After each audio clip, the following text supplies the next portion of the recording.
नमस्कार, Om Shanti piece news में आपका स्वागत है और मैं हूँ श्रेया। चलिए शुरुआत करते हैं आज के इस विशेष बुलेटिन की। पंजाब, सिंध, गुजरात, मराठा, द्राविड़, उत्कल, बंगा, विंध्य, हिमाचल, यमुना, गंगा, उच्छल जलधि तरंगा, तव शुभ नामे जागे, तव शुभ आशीष मांगे, गाए तव जय गाथा, जन गण मंगल दायक जय हे भारत भाग्य विधाता, जय हे, जय हे, जय हे, जय जय जय जय हे।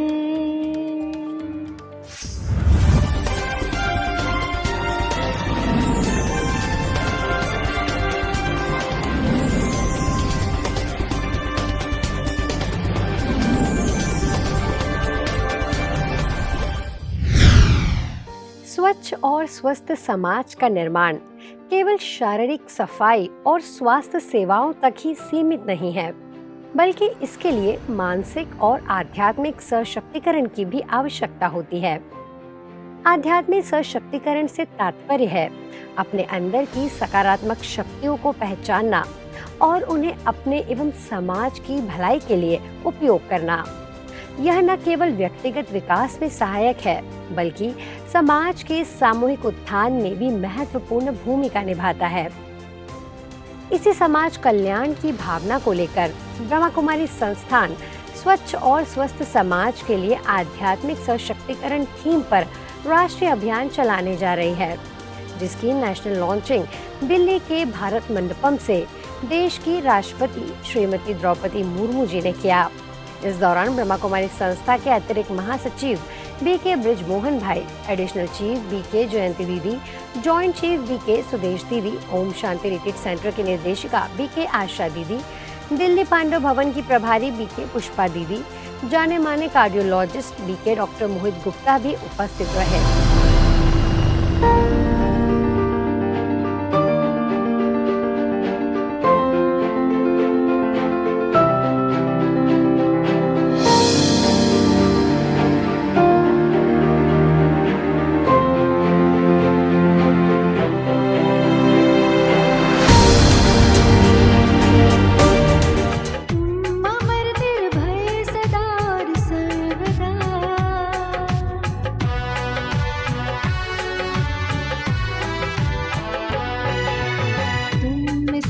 स्नेह शक्ति संपदा, तुम अमर निर्भय सदा और सर्वदा, दिव्य ज्योति पुंज की पहचान हो, पहचान हो, सर्वशक्तिमान की संतान हो।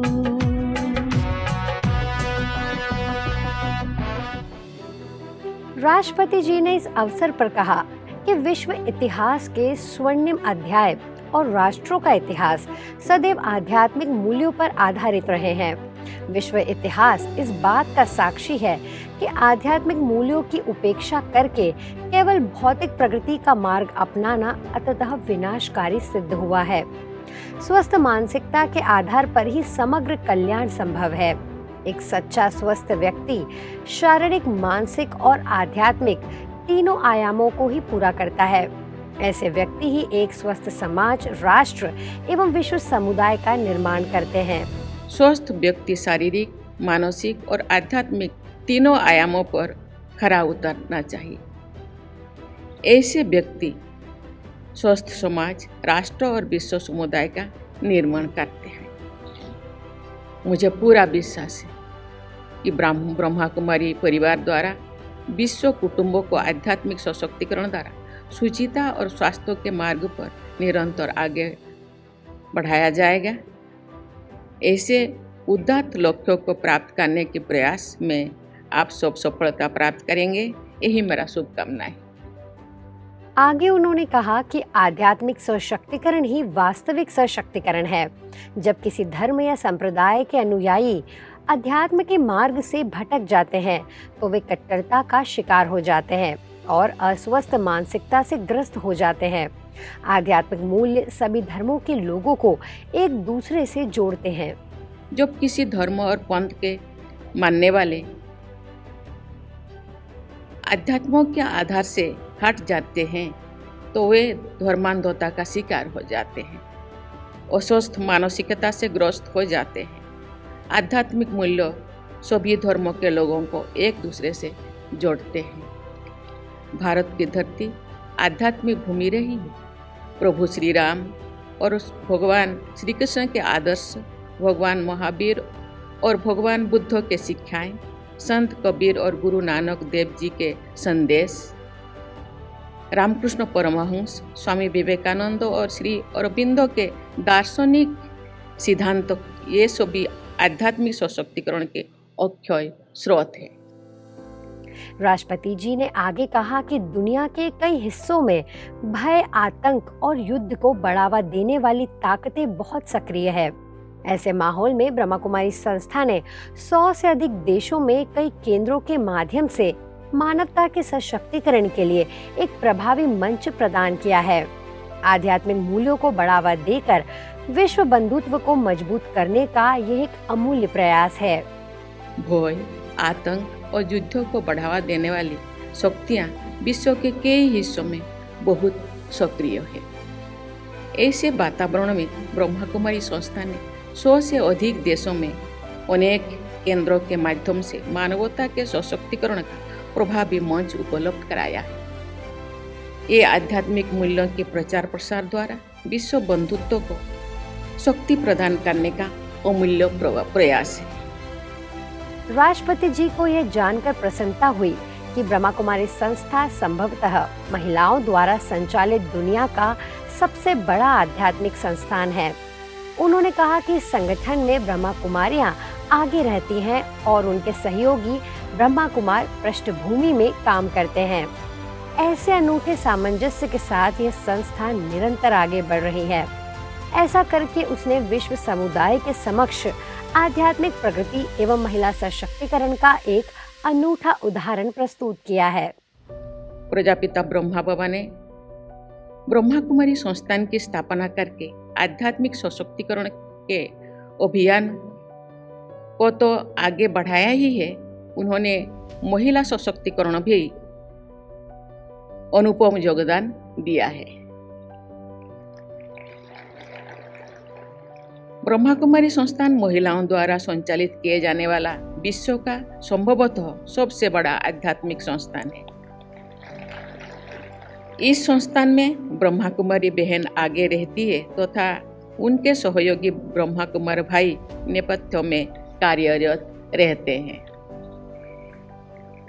ऐसे अनूठे सामंजस्य के साथ ये संस्थान निरंतर आगे बढ़ रहा है।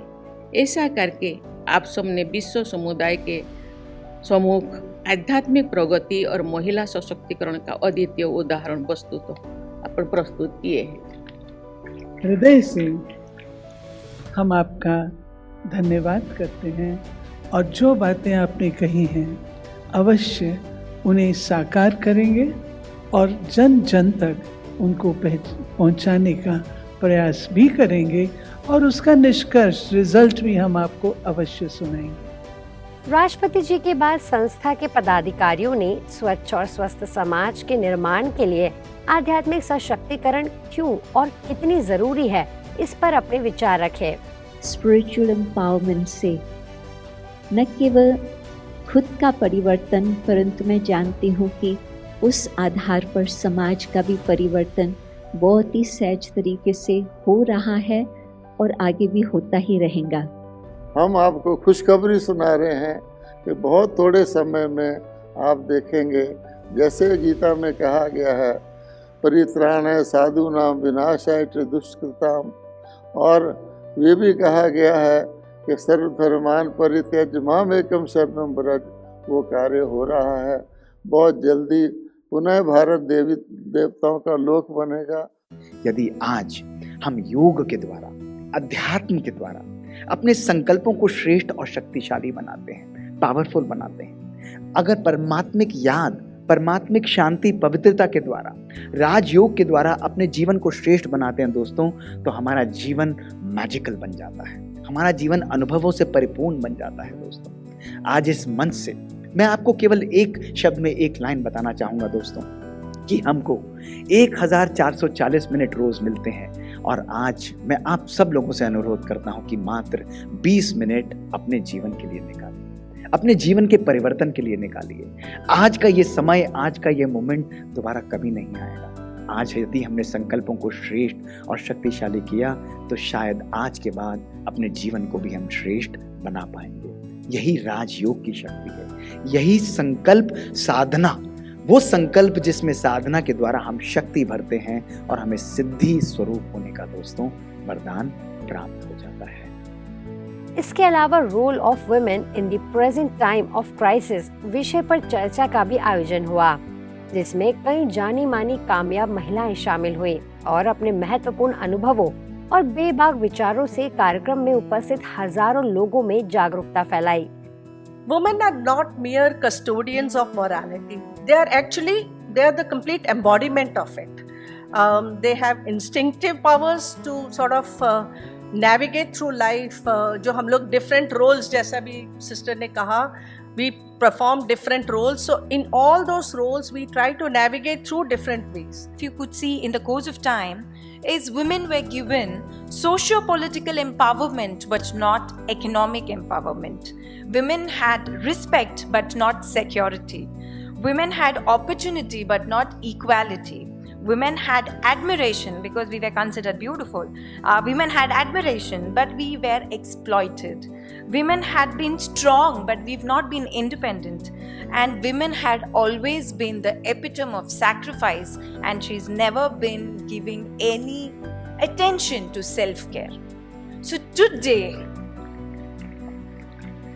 today, if I talk about, I want economic empowerment, I want security, I want equality, I don't want to be exploited, I want to be independent, and I need time for self-care.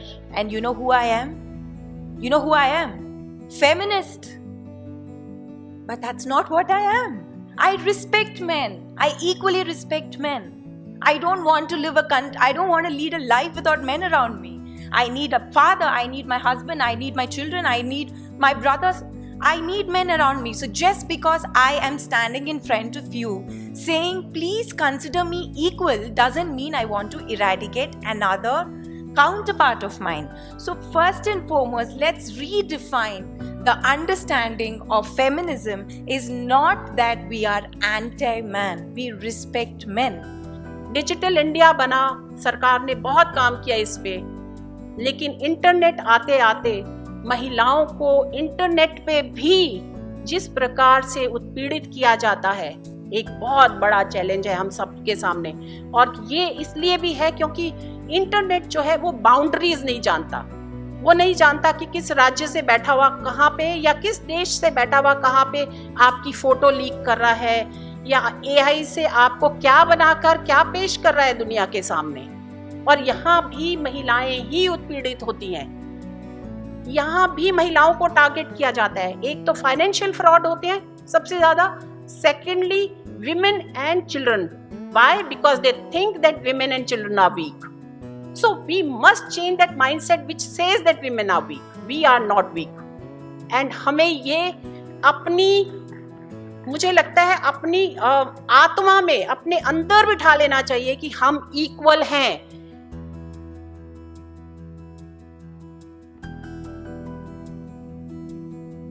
इसके अलावा role of women in the present time of crisis विषय पर चर्चा का भी आयोजन हुआ, जिसमें कई जानी मानी कामयाब महिलाएं शामिल हुई और अपने महत्वपूर्ण अनुभवों और बेबाक विचारों से कार्यक्रम में उपस्थित हजारों लोगों में जागरूकता फैलाई।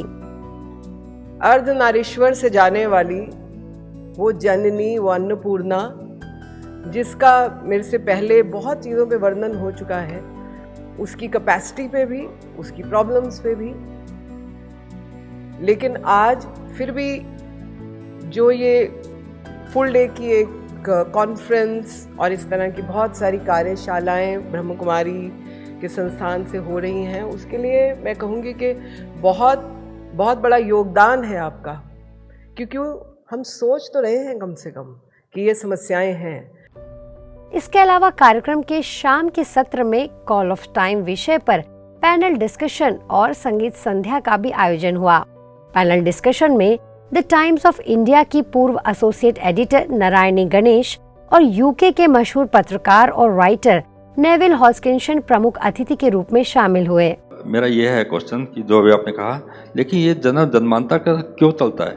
जब हम इस जन्म में कोई रूप भोगते हैं, कहते हैं कि पिछले जन्म में तुमने कोई गलत कर्म किया है, उससे पूछें उससे पहले, तब कहा जाएगा उससे पहले का। तो ये पहले तक का सिलसिला कब तक से ये ऐसा क्यों? जबकि हम वर्तमान समाज में हम जीते हैं। अगर हम कोई गलत काम करते हैं, जज उसी समय हमें बताता है कि ये गलत काम किया है, इसकी सजा ये है। और अगर ये अंधेरे में क्यों रहता है परमात्मा वाला सिलसिला? तो ये कंटिन्यू क्यों, पिछले जन्मों के कर्मों का फल ये जन्म जन्मांतर तक ये सिलसिला क्यों चलता रहता है? जी मैं बताऊं, ऐसा है कि पहली बात तो ये है कि परमात्मा का ये काम नहीं है कि वो बैठकर हम अच्छे कर्म करते हैं उसका फल दे और ख़राब कर्म करते हैं उसका दे। आपके कहने के अनुसार अगर परमात्मा को बताना हो कि तुम्हें मैं पनिशमेंट क्यों दे रहा हूँ, तो उसको ये भी फिर बताना चाहिए कि मैं तुम्हें रिवार्ड क्यों दे रहा हूँ। इसलिए ये नहीं है, परमात्मा का ये काम नहीं है। ये एक ऑटोमेटिक प्रोसेस है। भगवान ने ये जो दुनिया बनाई है ये 99.9% ऑटोमेटिक चलती है। हर चीज़, every event follow cause and effect system, उसी को लॉ ऑफ कर्मा कहते हैं। तो हमें पता हो जाना चाहिए नेचुरली वंस फॉर ऑल, अगर हमें सुख मिल रहा है तो ज़रूर हमारे अच्छे कर्मों से मिल रहा है, और अगर दुख मिल रहा है तो खराब कर्मों से।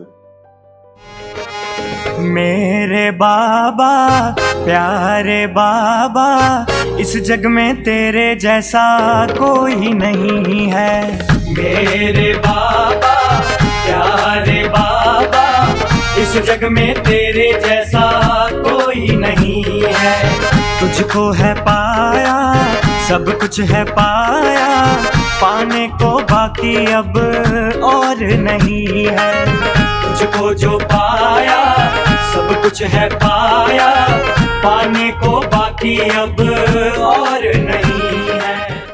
जिंदगी अब सुखों की कहानी हुई, जिंदगी अब सुखों की कहानी हुई।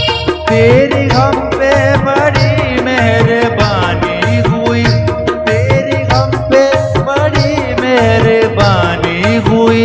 खुशियों का गुलदस्ता है बाबा मेरा, मेरे नैनों में कमर, मेरे नैनों में बसता है बाबा मेरा, मेरे नैनों में बसता है बाबा मेरा, मेरे नैनों में बसता है बाबा मेरा, मेरे नैनों में बसता है बाबा मेरा।